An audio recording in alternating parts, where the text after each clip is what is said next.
Video शुरू करने से पहले आप हमारे चैनल रहस्य टीवी इंडिया को नीचे दिए गए इस लाल बटन को दबा के सब्सक्राइब कर लें, साथ ही इस घंटे को भी क्लिक कर लें जिससे कि आप हमारे वीडियोस देख सकें सबसे पहले। ऐसे लोग जिन्होंने बताया कि वो भविष्य देख चुके हैं।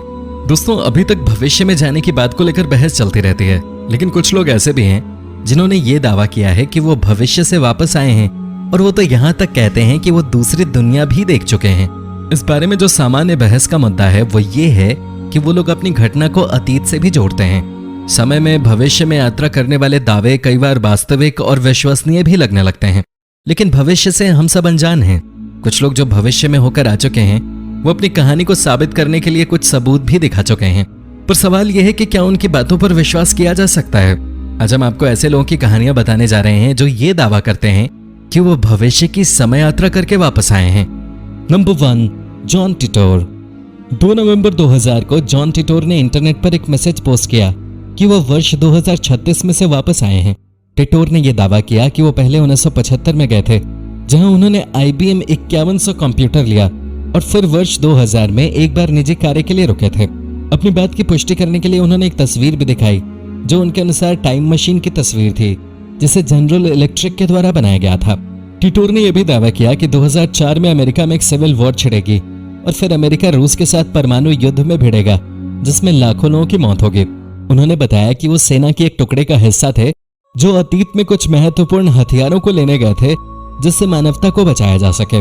उन्हें IBM 5100 लाने का काम दिया गया था, जिसके द्वारा 2036 में एक मशीन को डिबग किया जाना था। सिविल वॉर की चेतावनी के अलावा उन्होंने ये भी कहा था कि 2004 में कोई ओलंपिक नहीं होगा और पश्चिमी देश 2005 में विनाश के कगार पर होंगे। इसके अलावा गाय के पागल होने से जुड़ी बीमारी फैलेगी और कोई भी जो राष्ट्रपति होगा वो अब्राहम लिंकन का अनुसरण करने की कोशिश करेगा। टिटोर ने अपने साथ कुछ लोगों को ले जाने की बात करी, पर उनकी भविष्यवाणी की तरह यह कभी नहीं हुआ, क्योंकि मार्च 2001 में वह अचानक से गायब हो गए थे। Number 2, Andrew बेसियागो। एंड्रयू पेशे से एक वकील हैं और समय में यात्रा करने का वो भी दावा करते हैं। वो केवल भविष्य ही नहीं बल्कि उनके अनुसार वो अतीत और चंद्रमा का सफर भी तय कर चुके हैं। उनके अनुसार 1981 में वो नवयुवक बराक ओबामा और विलियम स्टिलिंग्स के साथ चांद पर गए थे, जहां वो defence advance research project agency के उस प्रयास में शामिल थे जो टाइम मशीन बना रहे थे। उनके दावे के अनुसार उस प्रोजेक्ट, जिसका नाम पेगासस था, वो 1968 से लेकर 1972 तक एक्टिव था और उससे टाइम मशीन का निर्माण हुआ था। उन्होंने कहा कि वो उस मशीन के द्वारा 1863 में गए थे जब उन्होंने अब्राहम लिंकन का एक भाषण सुना था। इसके अलावा उन्होंने ये भी कहा कि अमेरिकी सरकार इस मशीन का उपयोग ज्यादातर समय अतीत और भविष्य को कम करने के लिए सैन्य शक्ति को लगाने के लिए करती थी। Number 3, Brian Johnson. 2017 में कैस्पर के पुलिस वालों को एक शराबी व्यक्ति से निपटने के लिए बुलाया गया जो सड़कों पर घूम रहा था। उस आदमी का नाम ब्रायन जॉनसन था, जो ये दावा कर रहा था कि वो वर्ष 2048 से वापस आया है। उसने कहा कि वो 2017 में हम सबको एलियंस के हमले से आगाह करने आए थे जो 2018 में होने वाला था। उन्होंने कहा कि असल में वो 2018 में आने वाले थे, पर वो 1 साल पहले आ गए क्योंकि एलियंस ने उन्हें शराब पिला दी थी। उन्होंने यहाँ तक कि टाउन के प्रेसिडेंट से मिलने की भी मांग रखी थी ताकि वो उन्हें इस हमले से आगाह कर सकें। जॉनसन का ये बहाना मात्र शराब पीने की सजा से बचने का था और पुलिस अफसर इनके झांसे में नहीं आए और उन्हें गिरफ्तार कर लिया गया।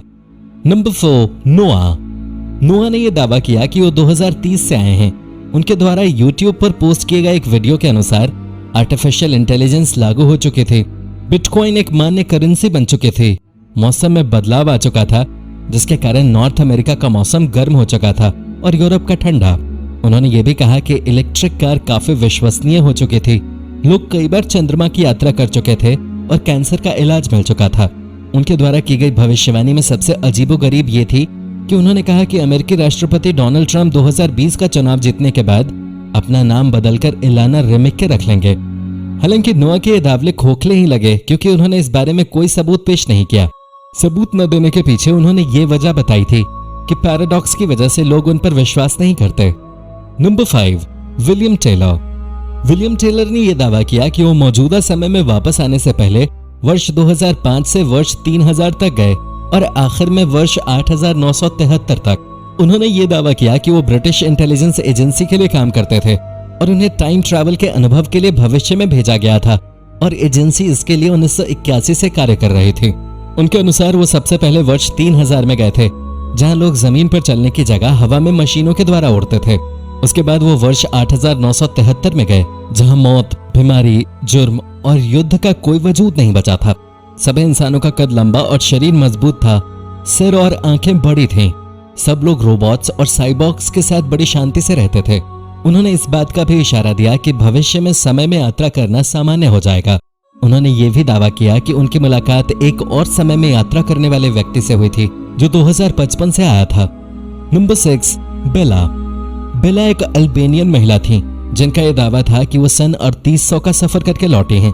अपने इस बात की पुष्टि के लिए उन्होंने एक सेल्फी पेश की। उनके अनुसार उन्होंने ये सेल्फी भविष्य में ली थी। बेला ने यह दावा किया कि वह भविष्य में बेलारूस के फिजिसिस्ट अलेक्जेंडर कोज़लोव की मदद से गई थी। उन्होंने कहा कि समय में यात्रा करने का अनुभव बिल्कुल भी सुखद नहीं लगता, जैसा कि हम सोचते हैं।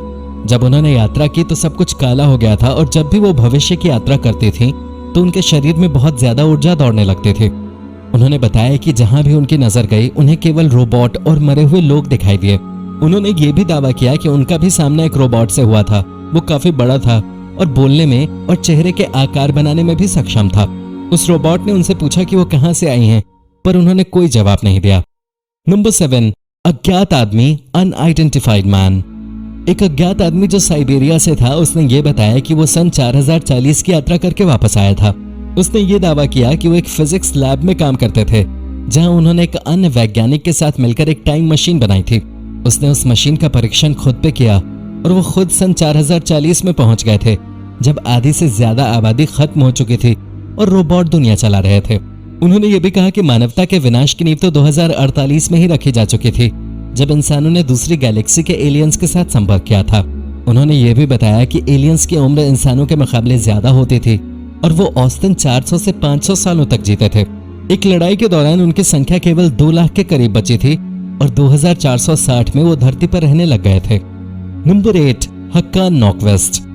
हक्कान नॉकवेस्ट स्वीडन के रहने वाले थे और उन्होंने दावा किया था कि वो 2042 में भविष्य की यात्रा करके आ चुके हैं। बाकी यात्रियों की तरह हक्कान ने भविष्य में जाने के लिए किसी टाइम मशीन का उपयोग नहीं किया था, बल्कि वो एक एक्सीडेंट से भविष्य में पहुंच गए थे। हक्कान ने बताया कि 30 अगस्त 2006 को जब वो अपनी रसोई की लीक हो रही किचन सिंक को सही करने के लिए रसोई में गए, उन्हें लीकेज नहीं मिले। उसके बाद वो कैबिनेट में गए, जहां से वो 2042 में पहुंच गए। उन्होंने ये भी दावा किया कि वो अपने 72 वर्ष के रूप से भी मिले, जो उनके भविष्य का रूप था, और दोनों के एक जैसे टैटू बने हुए थे। इस बात की पुष्टि करने के लिए कि 72 वर्ष वाला व्यक्ति वही है, उन्होंने उनसे कुछ सवाल भी पूछे, जिसका उन्हें सही जवाब भी मिला। अपनी इस बात को साबित करने के लिए उन्होंने इस मीटिंग का वीडियो भी बनाया था। Number 9, Andrew Carlsen. 19 मार्च 2003 को याहू में एक खबर प्रकाशित हुई थी। उसके अनुसार एंड्रू को सिक्योरिटीज एंड एक्सचेंज कमीशन के द्वारा इनसाइडर ट्रेडिंग के लिए गिरफ्तार किया गया। एंड्रू ने सफलतापूर्वक 126 हाई रिस्क स्टॉक्स की खरीदारी की, जिससे उनकी 800 की इन्वेस्टमेंट 2 सप्ताह में 350 मिलियन की हो गई थी, वो भी वित्तीय संकट के समय जब बाकी निवेशकों के पैसे डूब रहे थे। एंड्रू ने किसी भी तरह की इनसाइडर ट्रेडिंग की बात को नकार दिया और कहा कि वो सन 2256 से वापस आए हैं। आपको बता दें कि उन्होंने ये स्टॉक्स 2003 में खरीदे थे। उन्होंने कहा कि सबको पता है कि 2003 में स्टॉक मार्केट बर्बाद हो गई थी, तो केवल इसलिए वापस आए हैं कि क्या पता वो कुछ पैसे बना लें। Number 10, Michael Philips. फिलिप्स के अनुसार वो 2070 से 2018 में वापस आए थे, वो भी एक लड़ाई को रोकने के लिए जो 2019 में होने थे। इस वजह से तीसरा विश्व युद्ध हो सकता था और ये इतना भयावह होता कि पहला और दूसरा विश्व युद्ध इसके आगे बच्चों का खेल लगता। फिलिप्स का मिशन था कि वो लड़ाई को शुरू होने से पहले ही रोक दें। युद्ध का कारण इस साल के अंत में सामने आता, जब नॉर्थ कोरिया अमेरिका पर परमाणु बम लॉन्च करने का फैसला लेता। फिर अमेरिका उसका जवाब 2 बड़े मिसाइल से करता और धीरे धीरे सभी देश परमाणु बम की लड़ाई में शामिल हो जाते। तो दोस्तों, ये थी आज की वीडियो। पसंद आई हो तो लाइक जरूर करें और हमारे चैनल को सब्सक्राइब भी कर दें। धन्यवाद।